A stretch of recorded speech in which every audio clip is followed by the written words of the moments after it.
सभी स्टूडेंट्स को मेरा good morning, good afternoon, good evening. तो बच्चों, welcome to next lecture of rotational dynamics. तो बच्चों, लास्ट लेक्चर में हमने क्या देखा?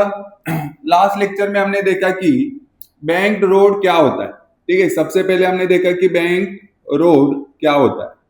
उसके बाद हमने देखा एंगल ऑफ बैंकिंग क्या होगा। ठीक है, एंगल ऑफ बैंकिंग क्या होता है इसके बारे में हमने स्टडी किया। इसको हम बैंकिंग एंगल भी बोलते हैं, एंगल ऑफ बैंकिंग, या फिर इसी को और क्या बोला जाता है, बैंकिंग एंगल भी बोला जाता है। तो हमने देखा कि किसी भी रोड के ऊपर जो एंगल ऑफ बैंकिंग का वैल्यू आएगा वो क्या होता है, tan theta is equal to we square upon R G, v square upon are g. तो यहां से अगर आपको एंगल ऑफ बैंकिंग लिखना है तो आप क्या लिख सकते हो, theta is equal to tan inverse v square upon R G, tan inverse v square upon are g. और यहां से जब हम v का वैल्यू फाइंड आउट करेंगे, इसका वैल्यू v का वैल्यू फाइंड आउट करेंगे, तो ये वैल्यू आपको क्या मिलेगा बच्चों, under root are g tan theta. क्या मिलेगा, under root are g tan theta. और ये जो v है, ये जो v का वैल्यू आपने फाइंड आउट किया, ये क्या है, मोस्ट सेफ स्पीड। ये क्या है, most safe speed, most safe speed. मतलब ये अपर लिमिट भी नहीं है और लोअर लिमिट भी नहीं है, ये क्या है, मोस्ट सेफ स्पीड। अब समझो, आगे हमें देखना है कि लोअर स्पीड लिमिट क्या होगा और अपर स्पीड लिमिट क्या होगा। तो एक बात समझो कि लास्ट लेक्चर में हमने एक्चुअली क्या देखा था, यही पार्ट ले लो। ये एंगल थीटा है, इसको हमने बोला एंगल ऑफ बैंकिंग।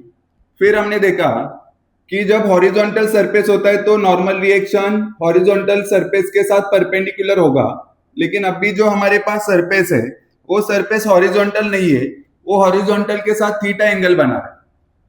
तो आप इस हॉरिजॉन्टल सरफेस को सपोज ऊपर लेके गए तो नॉर्मल रिएक्शन भी थीटा एंगल से रोटेट होगा, मतलब नॉर्मल रिएक्शन अभी इधर, ठीक है, और वर्टिकल के साथ कितना एंगल बनाएगा, थीटा एंगल बनाएगा। तो नॉर्मल रिएक्शन इधर, ठीक है। लेकिन जो mg है, mg तो हमेशा वर्टिकली डाउनवर्ड डायरेक्शन में लगेगा, ठीक है। ग्रेविटी हमेशा वर्टिकली डाउनवर्ड डायरेक्शन में ही लगने वाला है, तो यहाँ पे आपने लिखा mg, ठीक है। उसके बाद हमने क्या देखा कि नॉर्मल रिएक्शन का ये वाला जो कंपोनेंट है, ये वाला कंपोनेंट, ये क्या होगा बताओ मुझे। नॉर्मल रिएक्शन का एंगल वाला कंपोनेंट, एंगल वाला कंपोनेंट हमेशा कौन सा होता है, n cos थीटा। कौन सा होता है, n cos theta. And n cos theta के साथ जो परपेंडिकुलर कंपोनेंट होगा दैट विल बी, वो क्या होने वाला है, n sin थीटा। तो अभी n sin थीटा किधर एक्ट हो रहा है, सेंटर की तरफ। n sin थीटा किधर है, सेंटर की तरफ। मतलब हमने देखा कि n sin थीटा यहाँ पे क्या प्रोवाइड कर रहा है, सर n sin थीटा यहाँ पे प्रोवाइड करता है सेंट्रीपिटल फोर्स। क्या प्रोवाइड करता है, सेंट्रीपिटल फोर्स। तो n sin थीटा यहाँ पे प्रोवाइड करता था, n sin थीटा यहाँ पे प्रोवाइड क्या करता था, यहाँ पे प्रोवाइड करता है सेंट्रीपिटल फोर्स।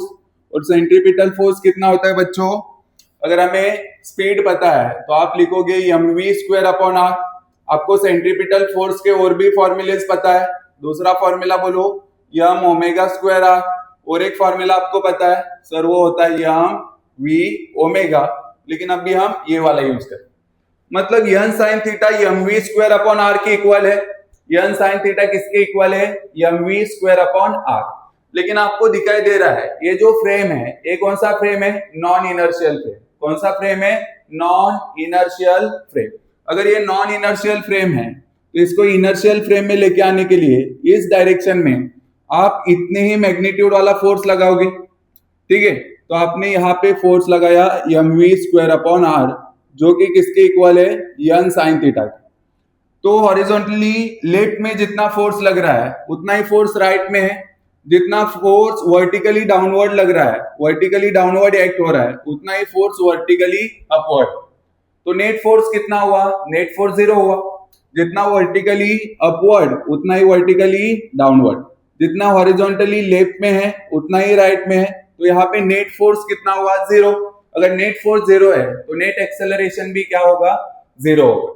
अगर नेट एक्सेलरेशन 0 है तो ये कौन सा फ्रेम हुआ, इनर्शियल फ्रेम। और इनर्शियल फ्रेम में न्यूटन्स लॉ वैलिड होते हैं, एंड उसके बाद हमें ये वाला इक्वेशन मिला tan theta is equal to we square upon are. तो अगर नॉर्मल टर्निंग लेना है, अगर आपको नॉर्मल टर्न लेना है तो वहां पे वेलोसिटी कितना होना चाहिए, स्पीड कितना होना चाहिए, under root are g tan theta. कितना होना चाहिए, under root are g tan theta. अब हमें देखना है कि अगर speed under root are g tan theta के इक्वल नहीं है, एक तो कम है या फिर उससे ज्यादा, तो क्या होने वाला है, देखो स्पीड अगर कम होगा या फिर ज्यादा होगा, ये भी मैंने आपको बताया था। स्पीड अगर ज्यादा हो रहा है, सपोज यहाँ पे ध्यान देना, मैं अभी इसको मिटा रहा हूं, ठीक है, लास्ट लेक्चर में हमने ये वाला पार्ट देखा है, ठीक है। अब देखो सबसे पहले हम फाइंड आउट करेंगे लोअर स्पीड लिमिट। तो एंगल ऑफ बैंकिंग यहाँ पे थीटा गिवन है, तो मुझे एक बात बताओ, नॉर्मल रिएक्शन किधर लगेगा। सर अगर ये व्हीकल अगर हॉरिजॉन्टल सरफेस के ऊपर होता तो इधर नॉर्मल रिएक्शन लगता, लेकिन हम सरफेस को थीटा एंगल ऊपर लेके गए तो नॉर्मल रिएक्शन भी कितना रोटेट होगा, सर थीटा एंगल से रोटेट होगा। मतलब नॉर्मल रिएक्शन अभी इस डायरेक्शन में है और ये जो एंगल है, एंगल भी थीटा है। सो मुझे बताओ नॉर्मल रिएक्शन का एंगल वाला कंपोनेंट क्या होगा। सर नॉर्मल रिएक्शन का एंगल वाला कंपोनेंट होगा n cos theta, and n cos theta के परपेंडिकुलर जो कंपोनेंट होगा वो क्या होता है, n sin थीटा, जो कि सेंटर की तरफ लग रहा है, जो किधर लग रहा है, सेंटर की तरफ। अब n sin थीटा इधर लग रहा है, वर्टिकली डाउनवर्ड डायरेक्शन में सर mg लगेगा, ग्रेविटी mg, ठीक है। और अभी ये नॉन इनर्शियल फ्रेम में है, इसको इनर्शियल फ्रेम में लेके आने के लिए आप इतना ही फोर्स इधर लगाओगे। n sin थीटा भी क्या प्रोवाइड कर रहा है, सेंट्रीपिटल फोर्स, और सेंट्रीपिटल फोर्स का मैग्नीट्यूड क्या होता है, mv स्क्वायर अपॉन आर। तो इतना ही फोर्स आप ऑपोजिट डायरेक्शन में लगा दो, तो आपने ऑपोजिट डायरेक्शन में एक फोर्स लगाया, वो फोर्स कितना है, mv स्क्वायर अपॉन आर। कितना है, mv स्क्वायर अपॉन आर। अब सपोज हमने देखा है कि मोस्ट सेफ स्पीड कितना होता है, under root are g tan theta, under root are g tan theta. अगर स्पीड इतना है तो यहाँ पे क्या होगा, नॉर्मल टर्निंग होगा। अगर स्पीड इतना होता है तो यहाँ पे नॉर्मल टर्निंग होता है, नॉर्मल टर्निंग, ठीक है। बिकॉज जब v is equal to under root are g tan theta होगा, उस केस में n साइन थीटा और mv स्क्वायर अपॉन आर ये क्या होंगे, इक्वल होंगे, ये दोनों क्या होंगे, इक्वल। अभी हमें देखना है लोअर स्पीड लिमिट, तो मैं आपको एक सिंपल एग्जांपल से बताता हूं। अगर सपोज किसी रोड के ऊपर ये जो मोस्ट सेफ स्पीड है, इसका वैल्यू आया 20 किलोमीटर पर आवर। कितना आया, 20 किलोमीटर पर आवर। अब आप क्या कर रहे हो, अब आप क्या करने वाले हो, देखो इस स्पीड को कम करने वाले हो। सपोज आपने 15 किलोमीटर पर आवर किया, क्या किया, 15 किलोमीटर पर आवर। तो जब v is equal to most safe speed under root are g tan theta का वैल्यू अगर 20 किलोमीटर पर आवर है, उस केस में n साइन थीटा और mv square upon r equal होते, ठीक है। मतलब जब वेलोसिटी, जब स्पीड यहाँ पे 20 किलोमीटर पर आवर होगा तो ये दोनों फोर्सेस इक्वल होते। अब आपने स्पीड को क्या किया, कम किया। स्पीड को अगर कम करोगे तो ये जो बाहर की तरफ लगने वाला फोर्स है, ये फोर्स भी कम हो जाएगा, ये फोर्स क्या हो जाएगा, कम हो जाएगा। मतलब n साइन थीटा, मतलब n sine theta mv square upon r से ज्यादा होगा, n sine theta mv square upon r से ज्यादा होगा। तो मुझे एक सिंपल बात बताओ, ये जो व्हीकल है, इस व्हीकल में आप बैठे हो, आप मतलब जो खुद को कौन समझ रहा है, हीरो, और हीरो के साथ और कौन बैठा है, गुस्सेली औरत, ठीक है। तो मुझे एक बात बताओ, n साइन थीटा का वैल्यू अगर mv स्क्वायर अपॉन आर से ज्यादा हो गया तो ये व्हीकल किधर आएगा, ऊपर जाएगा या नीचे आएगा, सर ऑब्वियसली नीचे आएगा। व्हीकल किधर आएगा, सर ऑब्वियसली नीचे आएगा।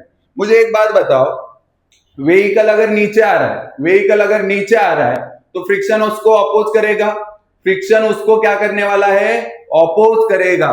मतलब फ्रिक्शन दो सरफेसेस के बीच में वर्टिकली इधर लगे, ठीक है, अपवर्ड डायरेक्शन में फ्रिक्शन लगे। तो यहाँ पे मैंने बोला कि फ्रिक्शन इधर लगने वाला, फ्रिक्शन इधर लग रहा है, करेक्ट है, चलो करेक्ट। सो नॉर्मली क्या होता है, जब आपने स्पीड को, जो मोस्ट सेफ स्पीड था वो कितना था, 20 किलोमीटर पर आवर, उस स्पीड को कम किया, 15 किलोमीटर पर आवर किया, तो व्हीकल नीचे आना चाहता था, व्हीकल नीचे आना चाहता था, लेकिन फ्रिक्शन उसको अपोज कर रहा है, तो व्हीकल इनिशियली नीचे नहीं आएगा। आपने इस स्पीड को और कम किया, 14 किलोमीटर पर हार कर दिया, 14 किलोमीटर पर हार। व्हीकल नीचे आना चाहता है लेकिन फ्रिक्शन ऑपोजिट डायरेक्शन में लग रहा है, तो फ्रिक्शन उसको बचा रहा है, फ्रिक्शन उसको बचा रहा है नीचे आने से। लेकिन आपने स्पीड को बहुत कम कर दिया, सपोज कि आपने स्पीड को किया 10 किलोमीटर पर आवर, तब भी फ्रिक्शन इस व्हीकल को बचाता है नीचे जाने से, नीचे जाने से बचा रहा है। लेकिन जैसे आपने स्पीड को 9 किलोमीटर पर आवर कर दिया, उस केस में क्या हुआ कि ये वाला फोर्स बहुत ही कम हो गया, बिकॉज आप स्पीड का वैल्यू कम कर रहे हो। स्पीड का वैल्यू कम करोगे तो mv स्क्वायर अपॉन आर का वैल्यू कम होगा, और mv स्क्वायर अपॉन आर का वैल्यू n साइन थीटा से बहुत कम हो गया, और फाइनली फ्रिक्शन भी इस व्हीकल को नहीं बचा पाया, फ्रिक्शन भी इस व्हीकल को नहीं बचा पाया। तो इस वेलोसिटी पे, इस वेलोसिटी के बाद, ठीक है, इस वेलोसिटी के बाद अगर स्पीड को आप और कम करते हो तो फाइनली व्हीकल किधर आ जाएगा, नीचे आ जाएगा। फाइनली व्हीकल किधर आएगा, नीचे आएगा। तो ये जो मिनिमम स्पीड है, ये जो मिनिमम स्पीड है जहां पे व्हीकल सेफ है, जहां पे व्हीकल क्या है, सेफ है, ठीक है, कौन बचा रहा है उसको, फ्रिक्शन बचा रहा है। कौन बचा रहा है उसको, फ्रिक्शन। लेकिन अगर आप इस स्पीड को, ये जो व्हीकल का स्पीड है, इसको 10 किलोमीटर पर आवर से भी कम करते हो, उस केस में फ्रिक्शन व्हीकल को बचा नहीं पाएगा, उस केस में फ्रिक्शन व्हीकल को नहीं बचा पाएगा। तो ये जो मिनिमम स्पीड है जहां पे फ्रिक्शन व्हीकल को नीचे आने से रोक रहा है, जहां पे फ्रिक्शन व्हीकल को नीचे आने से रोक रहा है, उस स्पीड को हम बोलते हैं लोअर स्पीड लिमिट। तो लोअर स्पीड लिमिट से भी स्पीड अगर कम है तो व्हीकल नीचे आ जाएगा, बिकॉज उस कंडीशन में फ्रिक्शन उसको अपोज नहीं कर पाएगा, ठीक है। तो हमें यही लोअर स्पीड लिमिट यहाँ पे क्या करना है, फाइंड आउट करना है, ठीक है। तो आपको समझ में आ रहा है हमने क्या किया है, हम स्पीड को कम करने वाले, किससे कम करने वाले हैं, under root are g tan theta से। तो पहला कंडीशन अपना क्या है, देखो इस केस में जो व्हीकल का स्पीड है वो स्पीड हम मोस्ट सेफ स्पीड से कम करने वाले। मोस्ट सेफ स्पीड क्या था, under root are g tan theta, ठीक है। अगर ऐसा होगा तो उस केस में मुझे एक बात बताओ, यन साइन थीटा ज्यादा होगा, यन साइन थीटा ज्यादा होगा, या फिर mv स्क्वायर अपॉन आर ज्यादा होगा।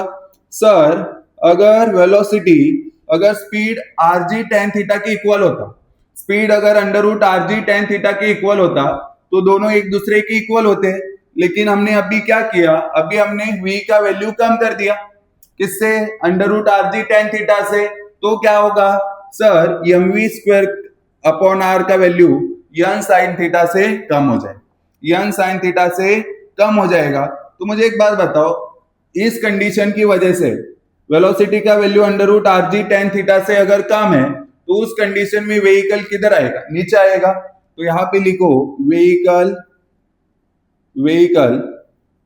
Moving down, vehicle moving downward. Vehicle किधर जाना चाहता है, नीचे, ठीक है। व्हीकल किधर जाना चाहता है, नीचे जाना चाहता है। तो फ्रिक्शन किधर लगा, ऊपर, फ्रिक्शन किधर लगा, ऊपर लगा, ठीक है। अभी इसके बाद बहुत इजी है, देखो फ्रिक्शन ऊपर लग रहा है, लेकिन क्या इस फ्रिक्शन का हमारे लिए कोई यूज है, नहीं। तो इसके हम क्या बनाएंगे, कंपोनेंट्स। क्या बनाएंगे, कंपोनेंट्स बनाएंगे। क्या बनाएंगे, कंपोनेंट्स बनाएंगे, ठीक है। चलो एक हॉरिजॉन्टल कंपोनेंट होगा, हॉरिजॉन्टल कंपोनेंट इधर, ठीक है, और एक बनाएंगे हम वर्टिकल कंपोनेंट। एक क्या बनाएंगे, वर्टिकल कंपोनेंट। चलो मुझे बताओ हॉरिजॉन्टल कंपोनेंट क्या होगा। अब देखो यहां से आपको ये क्लियर हो जाएगा, हॉरिजॉन्टल के साथ ये वाला अगर एंगल देखोगे तो थीटा है, तो ये हॉरिजॉन्टल और ये फ्रिक्शन, तो ये भी एंगल कितना होगा सर, ये भी एंगल थीटा होगा। कितना होगा, थीटा। तो फ्रिक्शन का एंगल वाला कंपोनेंट क्या होगा सर, फ्रिक्शन का एंगल वाला कंपोनेंट ये cos थीटा होगा। एंगल वाला कंपोनेंट हमेशा कौन सा होता है, cos थीटा। और cos थीटा के परपेंडिकुलर जो कंपोनेंट होगा सर वो sin थीटा होगा। सो ये कंपोनेंट हुआ f sin थीटा। कौन सा हुआ, f sin थीटा। किसी को कोई डाउट नहीं। सो अब यहाँ पे ये पार्ट बहुत इजी हो गया। देखो कितने फोर्सेस यहाँ पे एक्ट हो रहे, यहाँ पे ध्यान देना सभी। ये व्हीकल है जिसके अंदर आप और आपकी गुस्सेली औरत बैठी है। पहले मैं यहाँ पे हॉरिजॉन्टल कंपोनेंट को दिखाता हूँ। तो सेंटर की तरफ एक ही फोर्स लग रहा है। हाँ सर, सेंटर की तरफ एक ही फोर्स लग रहा है और वो फोर्स क्या है, यन साइन थीटा। और सेंटर से अवे दो फोर्सेस लग रहे हैं, एक तो यहाँ पे m we square upon r है, एक पहला फोर्स कौन सा है, M we square upon r, और दूसरा फोर्स कौन सा है बच्चों, दूसरा फोर्स यहाँ पे है एफ कॉस थीटा। कौन सा है, एफ कॉस थीटा। अभी तो हम lower speed limit find out कर रहे हैं, तो इस केस में क्या होगा, this force is equal to this force. ठीक है, तो पहला इक्वेशन लिख सकते हो आप। हाँ सर लिख सकते हैं, क्या लिखोगे सर, यन साइन थीटा, यहां से हम लिखेंगे N sine theta is equal to F cos theta, because left side में एक ही फोर्स है यन sine theta, F cos theta plus क्या है M we square upon R, plus क्या है M we square upon R. मैं क्या करता हूं, एम वी स्क्वायर आर को इधर रखेंगे, एफ कॉस थीटा को इधर लेके जाते हैं। तो इस इक्वेशन को आप लिख सकते हो सर, इधर बचेगा m we square upon r, और इधर कौन था यन साइन थीटा, और एफ कॉस थीटा इधर आया तो माइनस हो जाएगा, एफ कॉस थीटा क्या हो जाएगा, एफ कॉस थीटा, और इसको हम बोलेंगे इक्वेशन नंबर 1। अब vertically upward and vertically downward, मतलब वर्टिकल डायरेक्शन में कौन से फोर्सेस एक्ट हो रहे हैं व्हीकल के ऊपर। तो जब आप व्हीकल के अंदर बैठे हो और आपका व्हीकल बैंक रोड पे है, तो आपके ऊपर वर्टिकल डायरेक्शन में कौन से फोर्सेस लगते हैं, पहला तो वर्टिकली डाउनवर्ड एमजी लगेगा। ठीक है, ये तो सबको पता होता है, वर्टिकली डाउनवर्ड एमजी लगेगा। वर्टिकली अपवर्ड देखो जरा sir, vertically upward n cos theta already act हो रहा है, और उसके साथ फ्रिक्शन का एक कंपोनेंट मतलब सर एफ साइन थीटा है। कौन सा है, एफ साइन थीटा। तो अभी तो व्हीकल नीचे नहीं आ रहा, ठीक है, बिकॉज हम lower speed limit find out करने वाले, तो जितना फोर्स वर्टिकली अपवर्ड होगा उतना ही फोर्स वर्टिकली डाउनवर्ड होगा। हाँ सर करेक्ट है। तो देखो मैं क्या लिखता हूं, यहाँ पे इक्वेशन लिखो, क्या लिखो, इक्वेशन, वर्टिकली डाउनवर्ड एक ही फोर्स लग रहा है, हाँ सर वो है mg, is equal to vertically upward दो फोर्सेस है, हाँ सर एक है एन कॉस थीटा, एक है एन कॉस थीटा प्लस दूसरा है एफ साइन थीटा, दूसरा कौन सा, F sine theta, and this is equation number 2। हमें क्या फाइंड आउट करना है, v का वैल्यू फाइंड आउट करना है। तो हम क्या करेंगे, दोनों इक्वेशन को डिवाइड करते हैं, दोनों इक्वेशन को क्या करते हैं, डिवाइड करते हैं। तो यहाँ पे हम करेंगे equation number 2 divided by equation number 1, equation 2 divided by equation 1। ठीक है, इक्वेशन 2 डिवाइडेड बाय इक्वेशन 1, तो इक्वेशन 1 डिवाइडेड बाय 2 करो, बिकॉज हमें क्या फाइंड आउट करना है, v फाइंड आउट करना है। ठीक है, तो इक्वेशन, तो वेलोसिटी को ऊपर रहने दो। ठीक है, तो equation 1 divided by equation 2, equation 1 divided by equation 2। चलो इक्वेशन नंबर 1 बोलो sir M we square upon R, equation 2 बोलो सर एम जी, क्या है M G is equal to N sine theta, हाँ sir N sine theta minus F cos theta divided by N cos theta, हाँ plus F sine theta, F sine theta. तो जो cut सकता है, आपके पास अभी चांस है सर, कौन सा चांस, काटने का चांस अभी आपके पास है, तो आप काट सकते हैं। हाँ सर चांस तो मिला है, काट देंगे, किसको काटोगे, यम को, यम कट जाएगा। हाँ सर यम कट गया, तो यहाँ पे क्या बचेगा बताओ जल्दी, v square upon are g. Sir left hand side पे बचा v square upon are g, m कट गया, इधर यन साइन थीटा है और फ्रिक्शन है। ठीक है, मैं पहले इसको लिखता हूं, उसके बाद आपको और एक पॉइंट यहां से समझाना है, यन sine theta minus F cos theta divided by N cos theta plus F sine theta. बच्चों मुझे एक बात बताओ, यहाँ पे नॉर्मल रिएक्शन कांस्टेंट है, हाँ सर नॉर्मल रिएक्शन कांस्टेंट है, थीटा कांस्टेंट है, एंगल ऑफ बैंकिंग थीटा तो कांस्टेंट होगा। आप व्हीकल के अंदर बैठे हो, तो आपने कभी देखा है जो रोड है वो कर्व्ड है, और रोड नीचे ऊपर ऊपर नीचे हो रहा है, ऐसा कुछ होता है क्या? नहीं होता। ठीक है, मतलब थीटा का वैल्यू क्या रहता है? कांस्टेंट। थीटा का वैल्यू क्या रहता है? कांस्टेंट। तो यहाँ पे एक ही बात चेंज हो सकती है, दैट इज फ्रिक्शन। क्या चेंज हो सकता है? फ्रिक्शन। और यहाँ पे हम कौन सा फ्रिक्शन लेते हैं? हमेशा स्टैटिक फ्रिक्शन की बात करते हैं। अभी तो वो नीचे नहीं आ रहा, ठीक है, नीचे आना चाहता है, लेकिन फ्रिक्शन ने उसको ऑपोज किया, फ्रिक्शन ने उसको क्या किया है? ऑपोज किया। तो मैंने आपको बताया था कि इस कंडीशन में यहाँ पे स्टैटिक फ्रिक्शन होगा। ठीक है, व्हीकल नीचे तो आना चाहता है लेकिन नीचे नहीं आ रहा, नीचे नहीं आ रहा। ठीक है, तो स्टैटिक फ्रिक्शन का कौन सा वैल्यू आपको पता होता है? सर हमें स्टैटिक फ्रिक्शन का मैक्सिमम वैल्यू पता होता है। स्टैटिक फ्रिक्शन का हमें सिर्फ मैक्सिमम वैल्यू पता होता है, और वो स्टैटिक फ्रिक्शन का मैक्सिमम वैल्यू कितना होता है? Sir mu s into n. Mu s into n. Mu s क्या है? The coefficient of static friction between this outer edge and vehicle. इनके बीच में क्या है? Coefficient of static friction. मुझे एक बात बताओ कि अगर मैं फ्रिक्शन का मैक्सिमम वैल्यू रखूंगा, अगर हम फ्रिक्शन का मैक्सिमम वैल्यू सब्सटीट्यूट करें तो स्पीड का हमें कौन सा वैल्यू मिलेगा, यह हमें फाइंड आउट करना है। तो इजी है, यहां पे देखो, फ्रिक्शन का जब आप मैक्सिमम वैल्यू रखोगे तो जो न्यूमरेटर है इसका वैल्यू कम हो जाएगा। न्यूमरेटर का वैल्यू क्या हो जाएगा? कम हो जाएगा। क्यों? क्योंकि फ्रिक्शन सबस्ट्रैक्ट हो रहा है, फ्रिक्शन का वैल्यू कम हो रहा है। ठीक है, फ्रिक्शन यहां से सबस्ट्रैक्ट हो रहा है। तो अगर आप फ्रिक्शन का वैल्यू मैक्सिमम रखोगे तो आपको न्यूमरेटर का वैल्यू मिनिमम मिलेगा, न्यूमरेटर का वैल्यू मिनिमम मिलेगा। और अगर यहाँ पे आप फ्रिक्शन का वैल्यू फिर से मैक्सिमम रखने वाले हो तो डिनोमिनेटर मैक्सिमम मिलेगा, मतलब न्यूमरेटर मिनिमम, डिनोमिनेटर मैक्सिमम। तो इस साइड का जो भी क्वांटिटी है, मतलब जो वेलोसिटी है, इसका आपको कौन सा वैल्यू मिलेगा? मिनिमम। कौन सा वैल्यू मिलेगा? मिनिमम वैल्यू मिलेगा। तो यहाँ पे जब आप फ्रिक्शन की जगह पे लिखोगे म्यू एस इंटू एन, मतलब आप स्टैटिक फ्रिक्शन का मैक्सिमम वैल्यू लिखने वाले हो। अगर आप स्टैटिक फ्रिक्शन का मैक्सिमम वैल्यू लिखने वाले हो तो आपको वेलोसिटी का कौन सा वैल्यू मिलेगा? मिनिमम। इसका रीजन है कि न्यूमरेटर का वैल्यू कम हो रहा है, डिनोमिनेटर का वैल्यू बढ़ रहा है, मतलब वेलोसिटी का आपको मिनिमम वैल्यू मिलेगा, वेलोसिटी का आपको मिनिमम वैल्यू मिलेगा। तो यहाँ पे अच्छे से ध्यान देना, यहाँ पे अच्छे से ध्यान देना। सर क्या? जब आप फ्रिक्शन का मैक्सिमम वैल्यू रखने वाले हो तो आपको वेलोसिटी का मिनिमम वैल्यू मिलेगा, और ये जो मिनिमम वेलोसिटी है this is called as lower speed limit. This is called as lower speed limit, इसी को ही बोला जाता है लोअर स्पीड लिमिट। तो क्या मैं फ्रिक्शन की जगह पे म्यू एस इंटू एन लिखूं? हाँ सर, अब आप लिख सकते हो, बिकॉज हमने यहाँ पे वी मिनिमम लिख दिया है। तो म्यू एस इंटू एन लिख दिया मैंने, N sine theta minus mu s into N cos theta, N cos theta plus mu s into N sine theta. Correct है?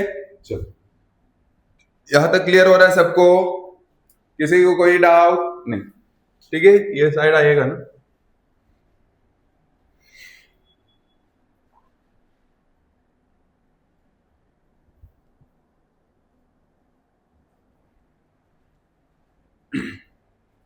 तो हमारे पास फाइनली ये इक्वेशन बन रहा है।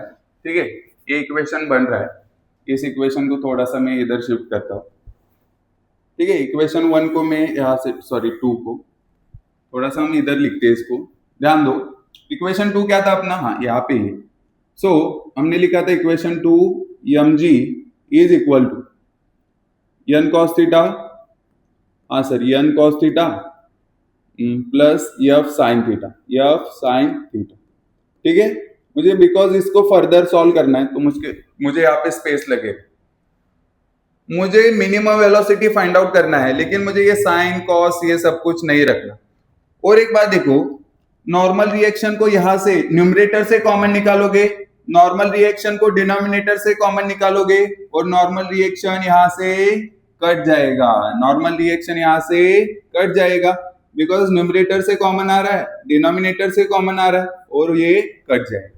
चलो, मुझे ये साइन कॉस रखना ही नहीं, तो मैं क्या करूंगा, ये पूरे इक्वेशन को कॉस से डिवाइड करूंगा, पूरे इक्वेशन को कॉस से डिवाइड करूंगा। तो क्या आने वाला है देखो, v minimum square upon are G, v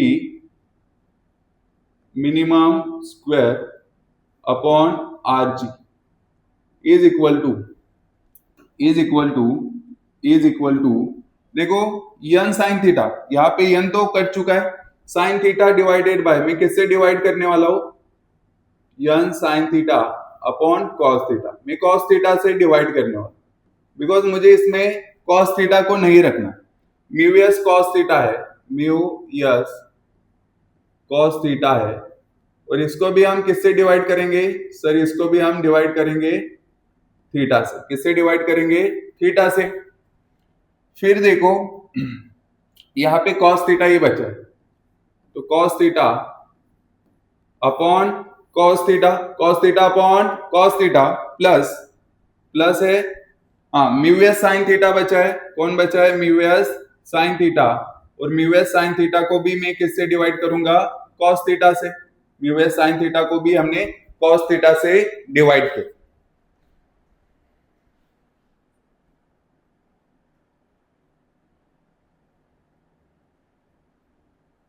ठीक है, फिर देखो यहां पे क्या होने वाला है, इसको सॉल्व करो, इसको हम सॉल्व करेंगे, तो देखो यहाँ पे साइन थीटा v एलएचएस पे क्या है, v मिनिमम का square upon RG sine theta upon cos theta, sir tan theta आएगा, हाँ, minus mu s cos theta से कॉस थीटा कट गया, कॉस थीटा कट गया, ठीक है, कॉस थीटा कट गया, हाँ सही है, अपॉन 1, ये क्या बचेगा 1 प्लस म्यू एस और sign theta upon cos theta क्या होगा, टेन थीटा, क्या होगा, टेन थीटा, और फाइनली हमें यहां से क्या फाइंड आउट करना था, वी मिनिमम, तो यहाँ पे वी मिनिमम का स्क्वायर आएगा, आरजी को इधर भेज दो, RG into tan theta minus mu s, tan theta minus mu s upon 1 plus mu s tan theta, 1 plus mu s tan theta, तो हमें फाइनली वी मिनिमम का वैल्यू मिल गया, हम क्या करेंगे, स्क्वायर रूट लेंगे, स्क्वायर रूट लिया तो यहाँ पे स्क्वायर रूट आएगा RG, under root RG into tan theta minus mu s upon 1 plus mu s tan theta, 1 plus mu s tan theta, and finally ये हमें क्या मिला, मिनिमम वेलोसिटी। अगर सपोज इस मिनिमम वेलोसिटी का वैल्यू आपने यहाँ पे सभी क्वांटिटीज का वैल्यू सब्स्टिट्यूट किया और आपको मिनिमम वेलोसिटी का वैल्यू मिला सपोज 10 किलोमीटर पर आवर, मतलब जब तक स्पीड 10 किलोमीटर पर आवर से ज्यादा है, जब तक स्पीड 10 किलोमीटर पर आवर से ज्यादा है और मोस्ट सेफ स्पीड के इक्वल है, उस केस में व्हीकल यहाँ पे व्हीकल स्लिप नहीं करेगा, नीचे नहीं आए, ठीक है, व्हीकल नीचे नहीं आए। लेकिन अगर स्पीड का वैल्यू 10 किलोमीटर पर आवर से कम हो गया, उस केस में फ्रिक्शन इसको बचा नहीं पाएगा, फ्रिक्शन इसको नहीं बचा सकता, उस केस में क्या होगा, यहाँ पे स्लीपिंग होगा, क्या होगा, स्लीपिंग होगा, ठीक है। सो ये जो मिनिमम स्पीड आपने फाइंड आउट किया है, ठीक है, मिनिमम स्पीड, इसी को हम क्या बोलते हैं, लोअर स्पीड लिमिट, इसी को हम क्या बोलते हैं बच्चों, लोअर स्पीड लिमिट, क्या बोलते हैं, लोअर स्पीड लिमिट, इसी को बोला जाता है लोअर स्पीड लिमिट। कितना आता है lower speed limit, under root RG tan theta minus mu s, upon 1 plus mu s tan theta. ध्यान में रखना, आपको मिनिमम वैल्यू चाहिए तो न्यूमरेटर में माइनस, डिनोमिनेटर में प्लस। वैल्यू मिनिमम कैसे आ सकता है, न्यूमरेटर में माइनस होगा, डिनोमिनेटर में प्लस होगा, ठीक है। चलो जल्दी लिखो,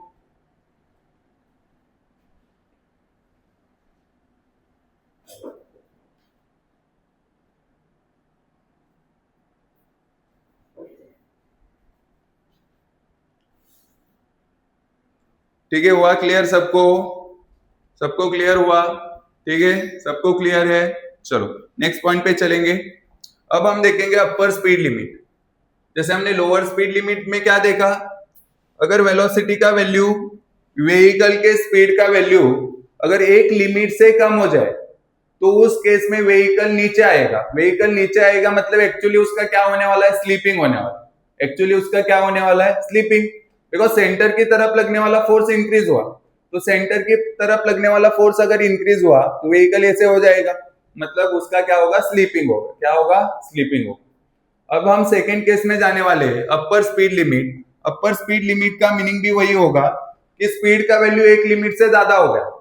स्पीड का वैल्यू अगर एक लिमिट से ज्यादा हो गया तो सेंट्रीफ्यूगल फोर्स बढ़ेगा। क्या इंक्रीज होगा, सेंट्रीफ्यूगल फोर्स इंक्रीज होगा। एंड सेंट्रीफ्यूगल फोर्स का वैल्यू अगर ज्यादा है उस टाइम पे क्या हो सकता है, स्कीडिंग हो सकता है। क्या हो सकता है बच्चों, स्कीडिंग हो सकता है। तो हमें देखना है कि वो कौन सा लिमिट है जहां पे स्कीडिंग नहीं होगा, लेकिन उससे थोड़ा सा भी आपने स्पीड इंक्रीज किया तो उस केस में क्या हो सकता है, स्कीडिंग हो सकता है। ठीक है, यही पार्ट हमें समझना है। तो इस केस में क्या होगा, जैसे हमने लास्ट वाले केस में देखा था कि व्हीकल का स्पीड आरजी tan थीटा से कम है। इस केस में क्या होने वाला है बच्चों, व्हीकल का जो स्पीड है वो under root RG tan theta से ज्यादा होगा। Under root RG tan theta से ज्यादा होगा। ठीक है, under root RG tan theta से ज्यादा होगा। ठीक है, जो व्हीकल का स्पीड है वो क्या होगा, under root RG tan theta से ज्यादा होगा। सो इसका एफबीडी बनाओ, फ्री बॉडी डायग्राम बनाओ। हाँ सर, अगर एंगल ऑफ बैंकिंग थीटा है तो हमें पता चल चुका है कि अगर हॉरिजॉन्टल सरफेस के साथ नॉर्मल रिएक्शन परपेंडिकुलर होता है।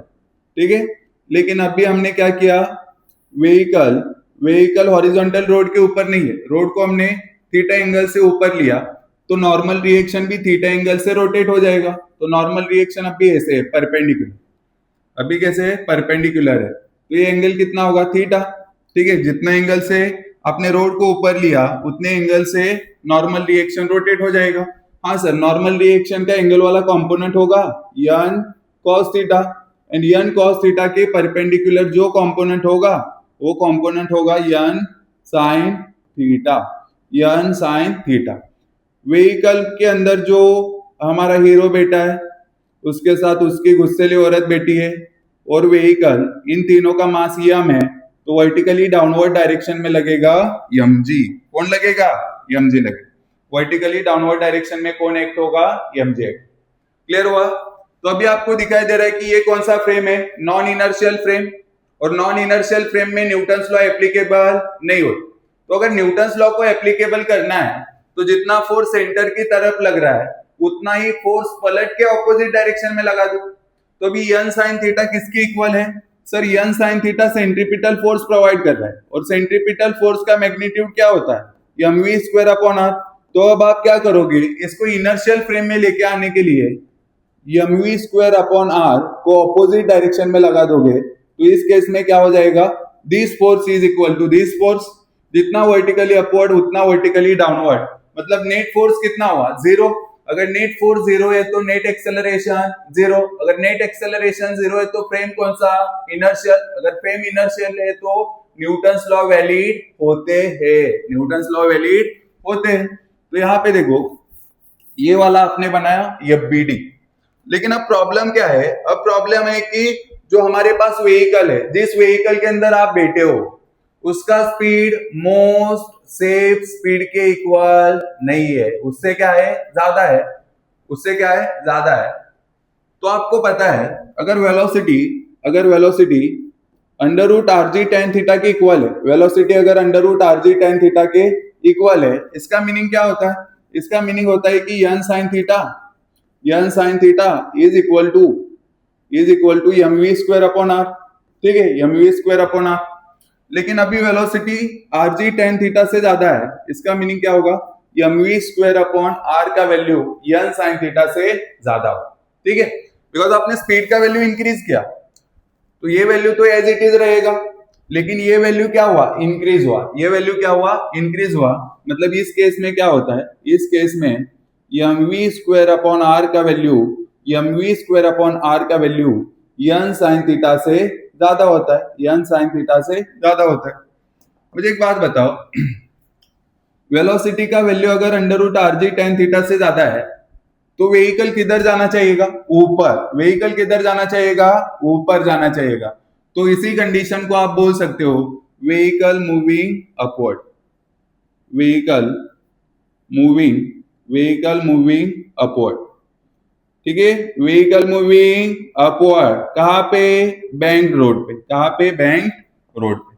अब मुझे एक बात बताओ, व्हीकल ऊपर जाना चाहता है, ठीक है, लेकिन फ्रिक्शन उसको अपोज करेगा, फ्रिक्शन उसको क्या करेगा, अपोज करेगा, फ्रिक्शन उसको अपोज करेगा। व्हीकल ऊपर जाना चाहता है तो फ्रिक्शन लगेगा किधर, फ्रिक्शन किधर लगेगा सर, फ्रिक्शन लगेगा उसके ऑपोजिट डायरेक्शन में, मतलब फ्रिक्शन अभी नीचे लग रहा है, फ्रिक्शन किधर लग रहा है, नीचे, फ्रिक्शन किधर लग रहा है सर, नीचे लग रहा है। क्लियर हो रहा है यहां तक सबको, फ्रिक्शन नीचे लगे, हाँ सर नीचे लगे।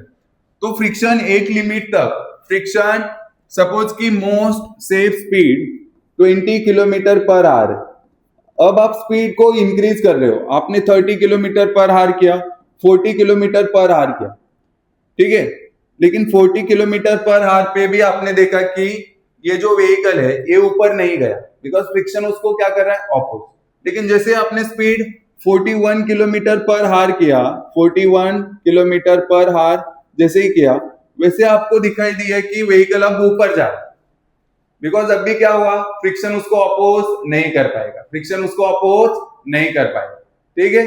तो हमें वो स्पीड देखना है जिस स्पीड के ऊपर, जो स्पीड मैक्सिमम है, जो स्पीड मैक्सिमम है और वहां पे व्हीकल ऊपर नहीं गए, लेकिन उस स्पीड से व्हीकल का स्पीड अगर आप थोड़ा सा भी इंक्रीज कर दो, व्हीकल का स्पीड आप अगर थोड़ा सा भी इंक्रीज कर दो, तो उस केस में क्या होगा, उस केस में फ्रिक्शन उसको अपोज नहीं कर पाएगा। तो हमें मैक्सिमम स्पीड फाइंड आउट करना है जहां पे फ्रिक्शन व्हीकल को ऊपर जाने से अपोज कर सकता है, जहां पे फ्रिक्शन व्हीकल को ऊपर जाने से अपोज कर सकता है, लेकिन उससे ज्यादा थोड़ा सा भी स्पीड अगर व्हीकल का है तो उस केस में फ्रिक्शन उसको अपोज नहीं कर पाएगा। वही स्पीड हमें यहाँ पे फाइंड आउट करनी। तो इस केस में जैसे कि 40 किलोमीटर पर आवर, ये क्या हुआ, अपर स्पीड लिमिट, अपर स्पीड लिमिट मतलब मैक्सिमम स्पीड, अपर स्पीड लिमिट मतलब maximum speed, maximum speed, maximum speed मतलब क्या, जिस स्पीड के ऊपर थोड़ा सा भी स्पीड अगर आपने इंक्रीज किया तो उस केस में क्या होगा, उस केस में फ्रिक्शन व्हीकल को ऊपर जाने से नहीं रोक पाएगा।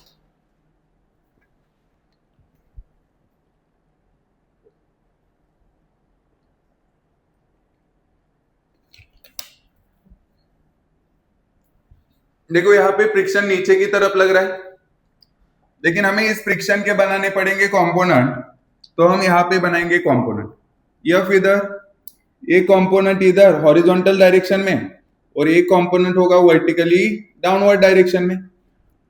आपको यहाँ पे ये वाला दिखेगा, देखो ये, फिर ऐसे नीचे एंड फिर ऐसे, तो ये जेड दिखाई दे रहा है, मतलब ये अगर थीटा है तो ये भी कितना होगा, थीटा। क्यों सर, अल्टरनेट एंगल से, कौन से एंगल से, अल्टरनेट एंगल, ये अगर थीटा है तो ये भी कितना होगा, थीटा होगा। सो ये वाला एंगल आपको समझ में आ गया कि ये वाला एंगल क्या होगा सर, ये वाला एंगल होगा थीटा, क्या होगा, थीटा।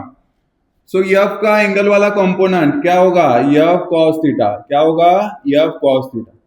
यफ कॉस थीटा का perpendicular component sir F sine theta होगा, क्या होगा, यफ साइन थीटा, क्या होगा, यफ साइन थीटा होगा। चलो नेक्स्ट पॉइंट पे आओ। अब हम देखेंगे कि हॉरिजॉन्टल डायरेक्शन में कौन से फोर्सेस यहाँ पे लग रहे हैं, हॉरिजॉन्टल डायरेक्शन में कौन से फोर्सेस यहाँ पे एक्ट हो रहे। तो देखो हॉरिजॉन्टल डायरेक्शन में यहाँ पे ये आपका व्हीकल, जिसको हमने एक छोटे से पॉइंट से रिप्रेजेंट किया, तो मुझे बताओ टुवर्ड्स दी सेंटर कौन से फोर्सेस एक्ट हो रहे सर। एक तो फोर्स है जो कि नॉर्मल रिएक्शन का कंपोनेंट है, that is N sine theta, हाँ सर। दूसरा फोर्स भी यहाँ पे है जो कि फ्रिक्शन का कंपोनेंट है, यफ कॉस थीटा, और सेंटर से दूर यहाँ पे एक फोर्स लग रहा है and that force will be centrifugal force, mv square upon are. तो यहां से आप इक्वेशन नंबर 1 लिख सकते हो बच्चों, हाँ सर हम इक्वेशन नंबर 1 लिख सकते हैं, mv square upon R, mv square upon R is equal to N sine theta, N sine theta, हाँ बोलो, plus plus F cos theta, plus F cos theta. चलो this is equation number 1।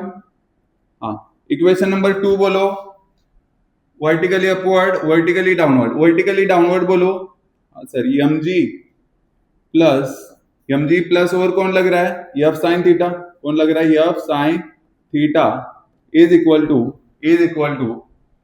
N cos theta, N cos theta. जितने भी angle वाली terms है उनको एक side में लिखो, तो एफ साइन थीटा को इधर भेज दो। So M G is equal to, इधर कौन था एन कॉस थीटा, इधर कौन आ रहा है F sine theta, F sine theta क्या हो जाएगा माइनस।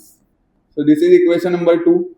अभी हम क्या करेंगे equation 1 divided by equation 2, equation 1 divided by equation 2, equation 1 divided by equation 2। चलो फर्स्ट इक्वेशन बोलो सर। फर्स्ट इक्वेशन है M we square upon R, second equation है M G is equal to, first equation is N sine theta plus F cos theta, F cos theta, F cos theta correct है हाँ sir. इधर बोलो, इधर है N cos theta minus F sine theta, ठीक है। अभी आपको काटने का मौका मिला है, ठीक है। किसको काटोगे सर, यहां से यम कट जाएगा, कौन कट जाएगा यम कट जाएगा, तो इक्वेशन बचेगा क्या V square upon are G is equal to, we square upon are G is equal to N sine theta plus F cos theta, N sine theta plus F cos theta divided by N cos theta, N cos theta minus F sine theta, F sine theta. चलो मुझे बताओ friction velocity का value किसके ऊपर depend करे, theta constant है, normal reaction constant है, RG constant है, तो फ्रिक्शन चेंज होगा। क्या चेंज होगा फ्रिक्शन। लेकिन आपको फ्रिक्शन, स्टैटिक फ्रिक्शन का मैक्सिमम वैल्यू कौन सा पता होता है, static friction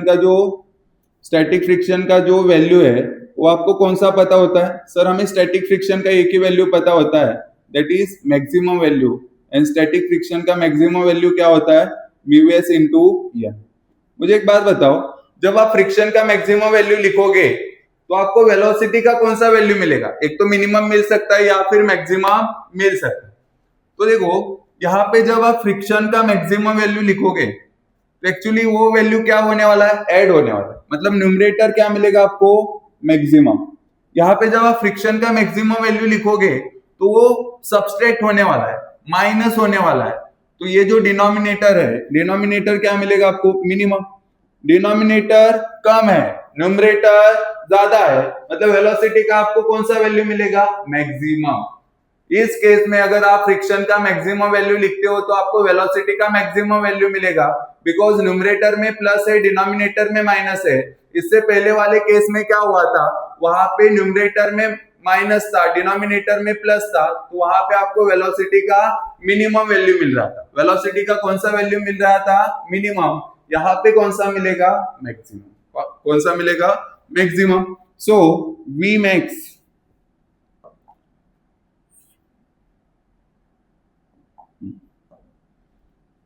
we max square है हाँ सर स्क्वायर है, upon are G is equal to N sine theta plus mu s N cos theta, ठीक है। N cos theta minus mu s N sine theta, सही है। जो cut रहा है उसको काट दो, बिकॉज आपको काटने का मौका बहुत कम बार मिलता है। सर नॉर्मल रिएक्शन कॉमन आएगा डिनोमिनेटर एंड न्यूमरेटर में, और नॉर्मल रिएक्शन कट जाएगा, तो काट दो नॉर्मल रिएक्शन को।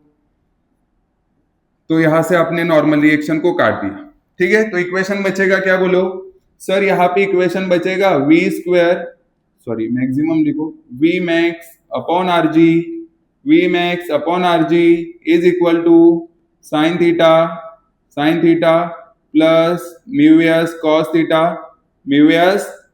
Theta upon cos theta minus mu s sine theta, मुझे साइन थीटा कॉस थीटा को रखना ही नहीं, ठीक है। सो यहाँ पे हम क्या करेंगे, ये जो इक्वेशन है इस इक्वेशन को cos थीटा से डिवाइड करेंगे, जो कि लास्ट में हमने किया था। प्रीवियस केस में भी हमने यही किया था, ठीक है। क्या किया था हमने वहां पे cos थीटा से डिवाइड किया था, तो वही यहाँ पे करो, v max square upon RG. Sine theta को cos थीटा से डिवाइड करो, sine theta divided by cos theta, sine theta divided by cos theta plus mu S cos theta, mu S cos theta, हाँ, upon cos theta.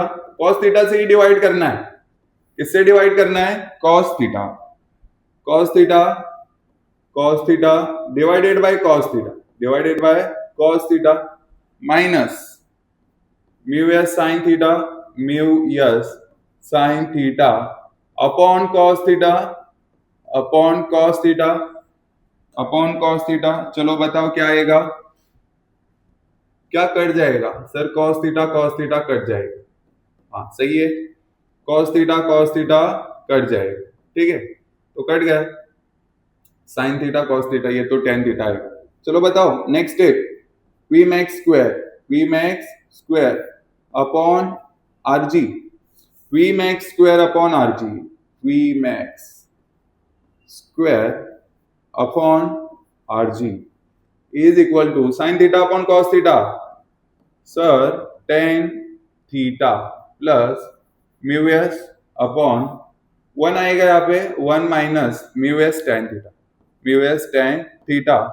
आपको find out करना है velocity का value, RG को इधर भेज दो, आरजी को इधर भेज दो, इधर मतलब right hand side, tan theta plus mu S tan theta plus mu S divided by 1 minus mu S tan theta, 1 minus mu S tan theta.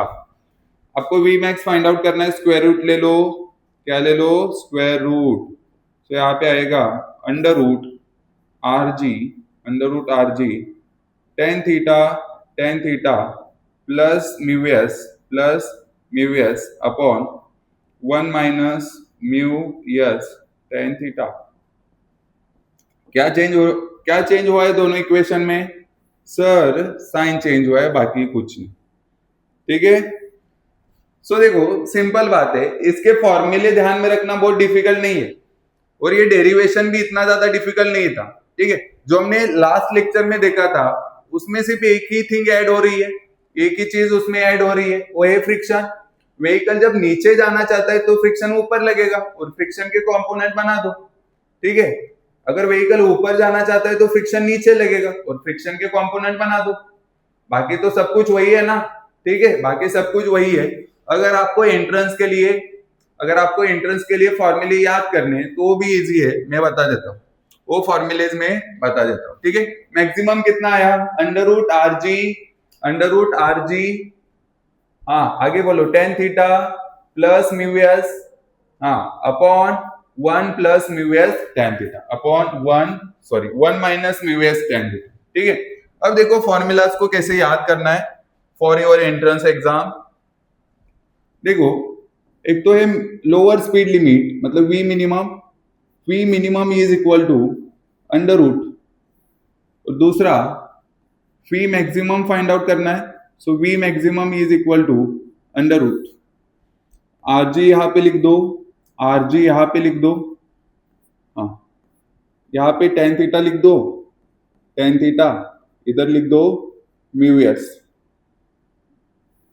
यहां पर भी सेम tan थीटा और यहाँ पे म्यू एस अपॉन, यहाँ पे लिख दो 1 mu S tan theta, 1 mu S tan theta, और यहाँ पर भी 1 म्यू एस tan थीटा।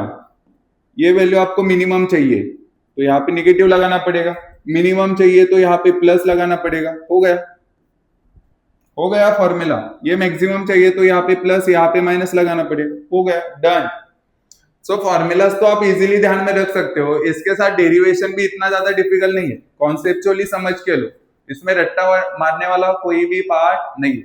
और फिजिक्स में जहां पे रट्टा नहीं मारना है, ठीक है, वहां पे ज्यादा मेहनत मत करो, कॉन्सेप्चुअली उस पार्ट को समझो, जहाँ पे एक्चुअली रट्टा मारने की जरूरत है, जो थेरोटिकल चैप्टर्स है वहां पे आप कितना भी रट्टा मार सकते हो, लेकिन जहां पे जरूरत नहीं है वहां पे एक्स्ट्रा मेहनत मत करो, बिकॉज उसका कुछ भी फायदा नहीं होना। ऐसे भी एग्जाम आने तक आप भूल भी जाओगे, एंड बार बार रट्टा मारने की वजह से आपको फिजिक्स डिफिकल्ट लगने लगेगा, फिजिक्स में इंटरेस्ट नहीं आएगा। इसकी वजह से जो कॉन्सेप्चुअल है उसको कॉन्सेप्चुअली पढ़ो, और जहां पे एक्चुअली सच में रट्टा मारने की जरूरत है वहां पे मैं खुद बोलूंगा कि हाँ ये रट्टा मार, ठीक है।